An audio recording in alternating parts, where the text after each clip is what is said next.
Meus irmãos e minhas irmãs, paz e bem.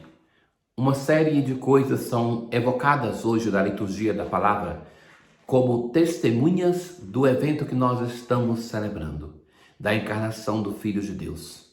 Na primeira leitura, o autor vai dizer, o Espírito Santo de Deus, ele dá testemunho de que Jesus é o Filho de Deus.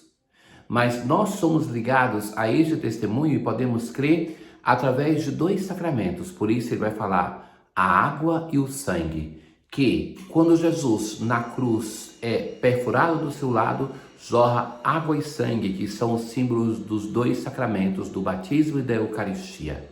Através da nossa inserção em Deus, através desses dois sacramentos, sobretudo, mas também dos outros, nós começamos a vivenciar uma relação com o Senhor que não é de testemunho somente de palavras, mas é de experiência de vida.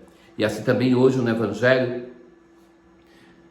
nós temos a narração do batismo de Jesus e a testemunha de três coisas.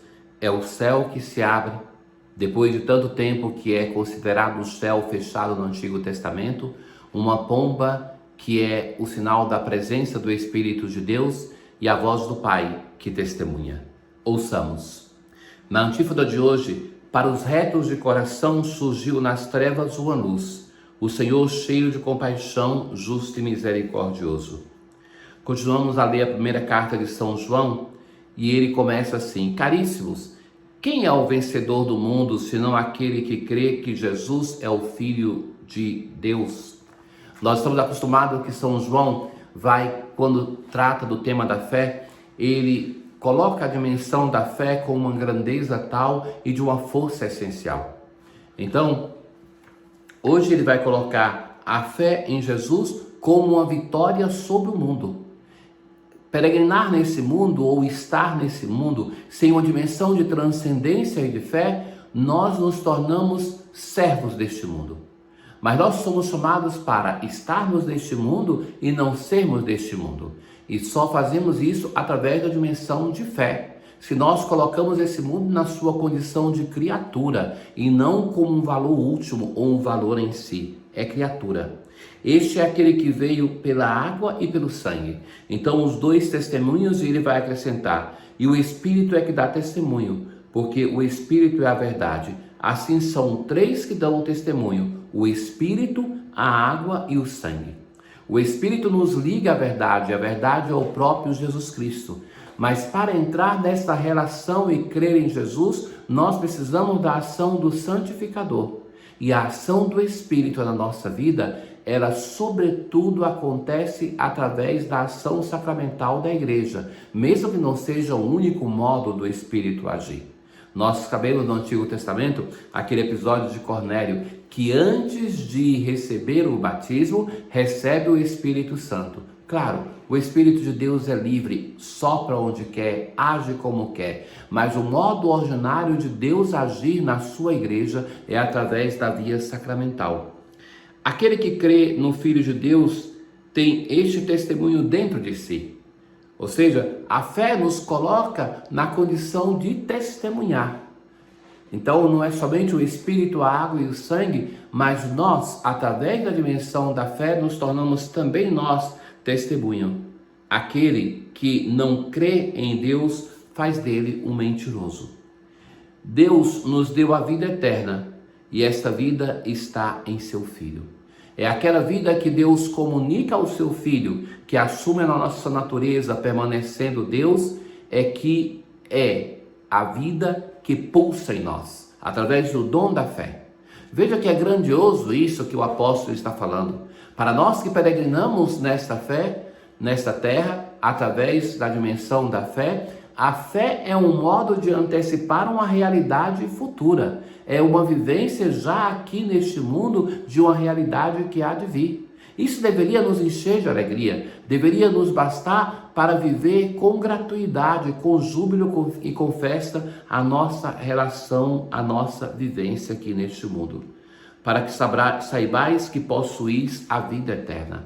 Então, a vida eterna não é somente uma promessa de tempo futuro, mas de algum modo já se realiza aqui para nós nesta vida.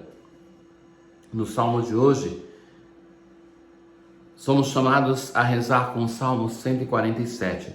Por todo esse dom que o apóstolo nos narra na primeira leitura, e assim rezar. Glorifica o Senhor, Jerusalém. Ó Sião, canta louvores ao teu Deus. É a cidade do Senhor, a cidade da paz, que é chamada a louvar o Senhor. Reforçou com segurança as tuas portas, os teus filhos em teu seio abençoou. É um hino que se dirige à cidade de Jerusalém. Ela tem motivo para se rejubilar.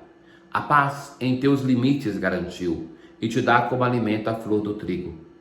Nenhum povo recebeu tanto carinho, a nenhum outro revelou os seus preceitos. Nenhum povo foi a residência do Senhor como a cidade de Jerusalém. Nenhum povo foi visitado como a cidade de Jerusalém, pela qual o Senhor Jesus chegou a chorar, porque ali anunciou e não conseguiu frutos de conversão. Na aclamação ao Evangelho de hoje, abriu-se os céus e fez-se ouvir a voz do Pai. Eis meu Filho muito amado, escutai-o todos vós. Naquele tempo, João pregava dizendo: depois de mim virá alguém mais forte do que eu. É o Evangelho de Marcos que nós usamos.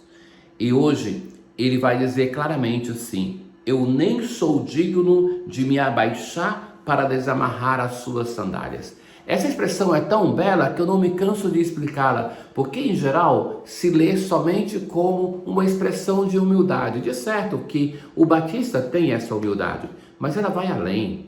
É aquele gesto que fazia o segundo irmão, aquele que era o segundo depois da morte daquele irmão que morreu sem deixar um filho, a lei de Levirato obrigava que, diante do fato que era tão vergonhoso morrer sem deixar um filho, os irmãos deveriam casar com a viúva e o primeiro filho que teriam não seria considerado filho dele, mas o modo de lavar a honra do irmão falecido.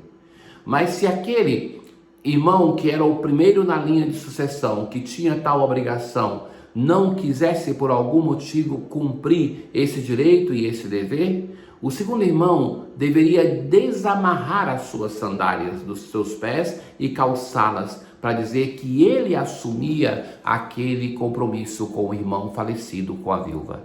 Então, o que está dizendo João Batista, de um modo simbólico, é algo muito belo. Ele está dizendo assim: eu não sou digno, eu não quero roubar o lugar do esposo.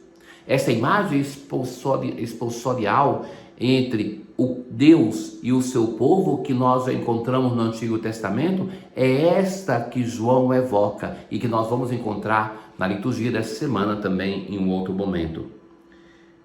Eu vos batizei com água, mas ele vos batizará com o Espírito Santo. É esse o anúncio do sacramento que a igreja nos dá. O sacramento que é instituído por Cristo é um sacramento que nós não somente vamos à fonte batismal para sermos banhados com água, mas para sermos abençoados com a força do Espírito Santo de Deus.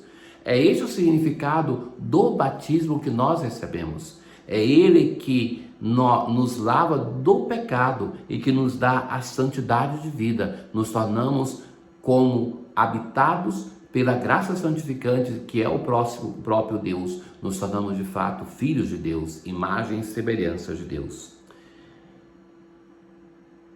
Naqueles dias, Jesus veio de Nazaré da Galileia e foi batizado por João no Rio Jordão.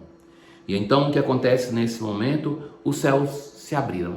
O Antigo Testamento termina com esse pranto do povo de Israel, que os céus se fecharam, já não temos mais profeta, não temos sacerdote, não temos sacrifício. Os céus se abre para não mais se fechar.